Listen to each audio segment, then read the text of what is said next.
Welcome to the Learning Pines YouTube. We hope this video helps. In this video, I will explain how to update Hyundai Sonata software.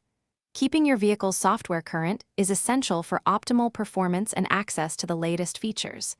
This guide will walk you through the steps to refresh your infotainment system, improving navigation, multimedia capabilities, and overall system functionality. You will need a computer, a suitable USB drive, and your Sonata.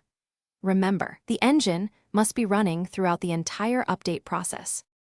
Before you begin, visit the official Hyundai Navigation Update portal on your computer. You'll need to download the specific navigation updater program for your operating system, either Windows or Mac. Prepare a USB drive with a minimum capacity of 32 gigabytes. It is crucial to format this USB drive to the FAT32 file system, as this ensures compatibility with your vehicle's system. Remember that formatting will erase all data on the drive, so back up any important files first. Once the updater program is installed, open it and log in with your My Hyundai account or continue as a guest. Carefully select your Hyundai Sonata model and year to ensure you download the correct software. The program will guide you to download the update files to your computer, then transfer them to your prepared USB drive. After the transfer is complete, safely eject the USB from your computer.